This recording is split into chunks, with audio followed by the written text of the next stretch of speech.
सादर जय श्री सीताराम के मित्रों, मेरा नाम है आलोक मिश्रा और आप देख रहे हैं आपका अपना चैनल सनातन धर्म। ये मित्रों, जैसा कि हमारा जो पर्व आने वाला है होली, जो 25 मार्च को है। होली आखिर मनाया क्यों जाता है, इसके पीछे की कथा क्या है? जब तक हम उसकी कथा के विषय में नहीं जानेंगे तब तक हम उस पर्व को मनाएंगे कैसे। इसलिए हम लोग आज इस वीडियो के माध्यम से होली पर्व की कथा के विषय में जानेंगे। जैसे कि कोई व्यक्ति अपना मकान बनवाता है, तो मकान बनवाने से पूर्व पहले वह उस मकान का सांचा तैयार करता है। इंजीनियर द्वारा उस मकान का कायाकल्प करवाता है, अर्थात एक नक्शा बनवाता है। उसके बाद ही मकान का कायाकल्प अर्थात मकान का कार्य शुरू होता है, प्रारंभ होता है।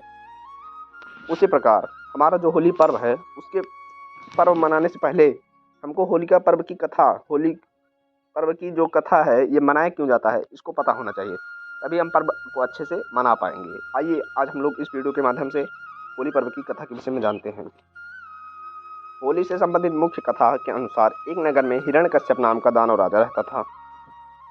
वह सभी को अपनी पूजा करने को कहता था, लेकिन उसका पुत्र प्रहलाद भगवान विष्णु का उपासक भक्त था। हिरण्यकश्यप ने भक्त प्रहलाद को बुलाकर राम का नाम न जपने को कहा, तो प्रहलाद ने स्पष्ट रूप से कहा, पिताजी, परमात्मा ही सामर्थ है, प्रत्येक कष्ट से परमात्मा ही बचा सकता है, मानव सामर्थ्य नहीं है। यदि कोई भक्त साधना करके कुछ शक्ति परमात्मा से प्राप्त कर लेता है तो वह सामान्य व्यक्तियों में तो उत्तम हो जाता है, परंतु परमात्मा से उत्तम नहीं हो सकता है।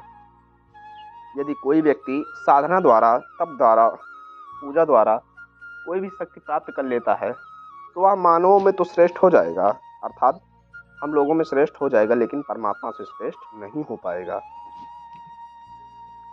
और यह बात सुनकर जब प्रहलाद ने अपने पिता को ऐसे बताया, पिताजी, यदि आपने कोई भक्ति पूजा पाठ साधना किया है, आपके पास कुछ शक्ति है, तो आप मानव में श्रेष्ठ हैं, लेकिन परमात्मा में सर्वश्रेष्ठ नहीं हैं, अर्थात परमात्मा से उत्तम नहीं हैं।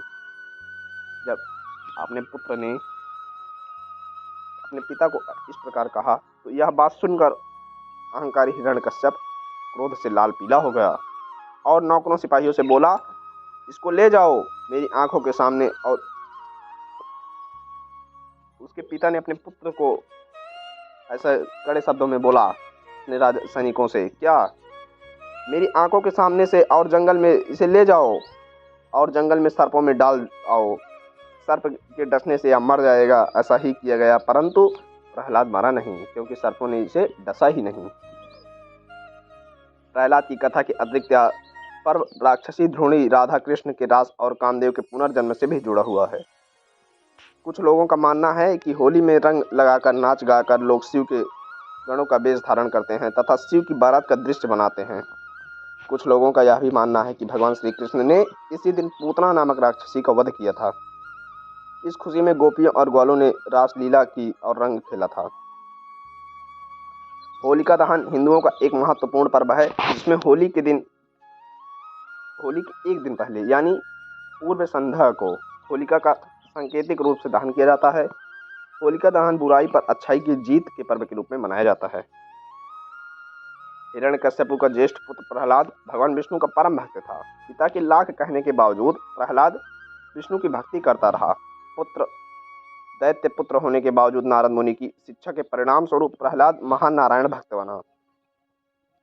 असुराधिपति हिरण्यकश्यप ने अपने पुत्र को मारने की भी कई बार कोशिश की। प्रहलाद के जो पिता थे हिरण्यकश्यप, उन्होंने अपने पुत्र को ही कई बार मारने की कोशिश की। किस कारण से? कि वह भगवान का नाम न ले, वह मेरा नाम ले, मेरे राज्य में रहना है तो मेरा नाम लेना हुआ। अपने आप, उसको घमंड था, वह अपने आप को ही सर्वश्रेष्ठ बताता था, अर्थात वो अपने आप को ही एक प्रकार से बोले तो ईश्वर बताने लगा था। असुराधिपति हिरण्यकश्यप ने अपने पुत्र को मारने की भी कई बार कोशिश की, परंतु भगवान नारायण स्वयं उसकी रक्षा करते रहे और उसका भी बाल भी बांका नहीं हुआ। असुर राजा की बहन होलिका को भगवान शंकर से ऐसी चादर मिली थी जिसे ओढ़ने पर अग्नि उसे जला नहीं सकती थी। होलिका उस चादर को ओढ़कर प्रहलाद को गोद में लेकर चिता पर बैठ गई। दैवयोग से वह चादर उड़कर प्रहलाद के ऊपर आ गई, जिससे प्रहलाद की जान बच गई और होलिका जल गई। हिरण्यकश्यप की एक बहन थी होलिका, जिसको किसी साधना के कारण भगवान शंकर से ऐसी चादर प्राप्त हुई थी जिसे वो ओढ़कर यदि अग्नि में बैठ जाए तो अग्नि उसे जला नहीं सकती। उसके पिता ने हिरण्यकश्यप ने कहा अपनी बहन होलिका से, बहन इस चादर को ओढ़कर तुम मेरे पुत्र अर्थात प्रहलाद को लेकर अग्नि में बैठ जाओ और मेरा पुत्र जल जाएगा और तुम नहीं जलोगी। तो उसकी बहन ने ऐसा किया, लेकिन वह चादर किसी कारण उड़कर प्रहलाद के ऊपर चली गई और होलिका उसी अग्नि में जल गई। इस प्रकार हिंदुओं के कई अन्य पर्वों की भांति होलिका दहन भी बुराई पर अच्छाई का प्रतीक है। प्रिय मित्रों, आज का वीडियो बस इतना ही। अगले वीडियो में हम आपको अपने सनातन धर्म से जुड़ी अन्य नई जानकारी देंगे। तब तक के लिए जय श्री राम।